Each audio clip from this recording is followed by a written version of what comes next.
হরে কৃষ্ণ। ভগবানের সঙ্গই শ্রেষ্ঠ সঙ্গ, সেই কথাই কিছু বলবার চেষ্টা করছি।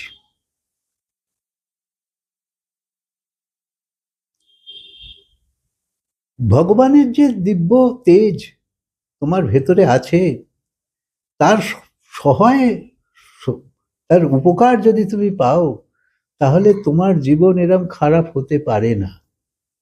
তোমার জীবন যে এইরকম দুর্বিষহ জীবন চলছে, কাম ক্রোধ লোভ মোহ অহংকার, এই হলো তোমার অস্ত্র। এদেরকেই সঙ্গে নিয়ে তুমি জীবনে চলেছ।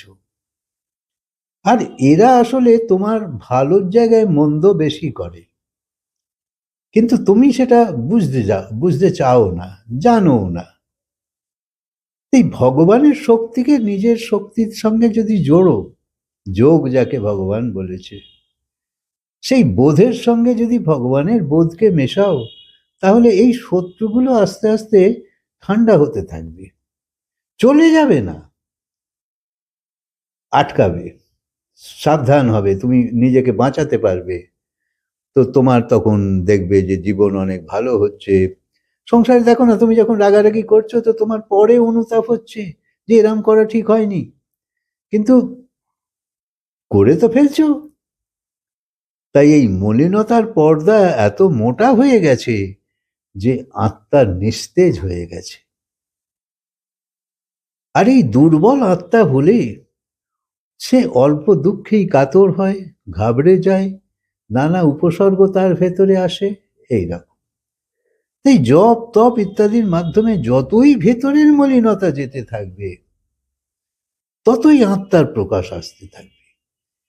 সেই শক্তিটাকে নিজে ব্যবহারে লাগাতে হবে।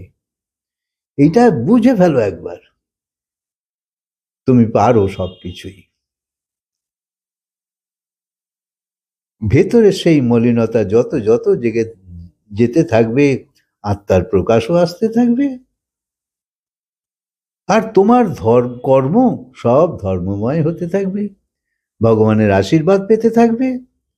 তাই তোমার বুদ্ধিকে ধর্মের সঙ্গে জোড়ো, না হলে তোমার এই ব্যবহারের জীবনে তুমি সেই রস পাচ্ছ না যা তুমি আসলে পেতে চাইছো। তাই ভগবানের কাছে প্রার্থনা করো, আমার মতি সুমতি হোক, আমার দৃষ্টি পবিত্র হোক, আমার বুদ্ধি যেন কখনো টেরা বেঁকা না হয়। কিন্তু আমরা এমন মন মাফিক চলি এবং এমন আমাদের সঙ্গ, যে সেখানে আমার এই রকমই প্রাপ্তি হয়ে চলেছে। আর একই আমি ভাবছি অনেক কিছু পাচ্ছি। যাতে আমি সংসারের সমস্যায় দিশেহারা না হই, এইরকম বুদ্ধি ভগবানের থেকে চাও। ভগবানের কাছে মাথা নিচু করো, আশীর্বাদ নাও। তাই যত যত মন্ত্র জপ করতে থাকবে, গ্রহের যে দুষ্প্রভাব রয়েছে তোমার উপর, বিভিন্ন গ্রহ যে প্রকোপ দেখাচ্ছে, সেগুলো সব আস্তে আস্তে নষ্ট হতে থাকে। তাই এরকম করতে থাকো করতে থাকো, তবে তোমার কাজ হবে। ভগবানকে বলো যে আমার প্রার্থনা, যে আমায় আয়ু দাও, আমায় শক্তি দাও, বুদ্ধি দাও, এই রকম। শুধু এক মৃত্যু যখন আমাদের আসে, যে একজনের তো এক রকমের তো মৃত্যু তখন হয় না, দুঃখ দূর হোক এরকম চাও। কারণ প্রতিটা দুঃখ এক একটা মৃত্যুর সমান, তোমাকে পীড়িত তো করে। সেগুলো ছোট ছোট মৃত্যু। তোমার যেমন ঘর নষ্ট হচ্ছে, বিশ্বাস নষ্ট হচ্ছে, তোমার শরীর নষ্ট হচ্ছে, সব কিছু নষ্ট হচ্ছে। তাই একটা হলো সামাজিক মৃত্যু, সমাজের মানুষের নাম মুছে যায়, কেউ মনেই রাখে না। যশের মৃত্যু, অর্থাৎ কিনা কীর্তি নষ্ট হয়, অপমান বেড়ে যায়। রাজনৈতিক মৃত্যু, অর্থাৎ আইনের দ্বারা দণ্ডিত হয়ে যাচ্ছে, সম্মান শেষ হয়ে যায়। তো সংসারে অনেক রকমের মৃত্যু আছে। এর সঙ্গে প্রাণের অন্ত হয়ে যাওয়া, এটাও একটা মৃত্যু। এর থেকে বাঁচতে গেলে ভগবানের সঙ্গ করতে থাকো। তাই শুধু জপ করলেই হবে না, সাথে সাথে একটা একটা বিকার ও ছাড়বার জন্য সচেষ্ট হতে হবে। এই জানবে কাম, ক্রোধ, লোভ, মোহ, অহংকার, হিংসা, ঘৃণা, দেশ, ছল, কপট, বিরোধ, আক্রোশ সব এক একটা বিকার। এরা অপকার ছাড়া উপকার কিছু করে না। এই একটা একটা বদগুণ তোমার থেকে যেতে থাকলে, একটা একটা যদি সদ্গুণ আসতে থাকে, তো তুমি অনেক কিছু পেতে থাকবে। পুরুষার্থও করো, প্রার্থনাও করো। এই দুটোই করতে থাকলে তোমার জীবনে চমৎকারও হতে থাকবে। দেখবে ঠিক দিন বদলে যাচ্ছে, পরিস্থিতি সহজ হচ্ছে, কিন্তু নিয়ম পুরো করা চাই, না হলে হবে না। মন লাগিয়ে ধর্মের সঙ্গে জোড়ো, কথার সঙ্গে জোড়ো, ভগবানের সঙ্গে জোড়ো, লাভ পাবে, এতে কোনো সন্দেহ নেই। সংসারে যত লাভই তুমি করতে থাকো, একদিন সব খালি হাত হয়ে যায়, সবাই জানে। এই তো ব্যর্থ সংগ্রহ।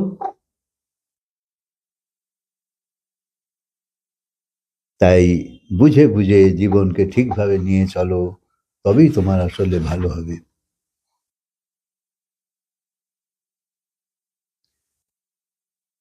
তোমার প্রজ্ঞা, বুদ্ধিমত্তা, তোমার কুলের মান, তোমার খানদান, সংস্কার, এসবই তো খুব দরকার, যাতে মানুষকে উঁচুতে তোলে এরাই। তাই নিজের ওপর নিয়ন্ত্রণ রাখা, এটা অনেক বড় গুণ। রাগ লোভকে কি করে আয়ত্তে আনবে, কি করে ধরে রাখবে? রাগও যেমন ক্ষতিকর, লোভও ক্ষতিকর। আর ভগবান গীতায় বলেছে, কাম, ক্রোধ, লোভ তিনটেই নরকের দ্বার, আর আমাদের মধ্যে ভরপুর আছে। তাই মুখের ভাষাকে তুমি কি করে সামলাবে? অর্থাৎ দুর্মতি, দুর্গুণ থেকে নিজেকে বাঁচাতেই হবে। কারণ বড়প্পন তো আসে যায়, কখন কার পতন হয় কেউ জানে না। যেমন ছোটবেলায় খিদে পেলে কান্নাকাটি জুড়ে দিতে, তারপরে একটু বড় হলে তো খাবার চাইবে, কিন্তু কাঁদবে না, কেননা সহ্য করা এসে গেছে।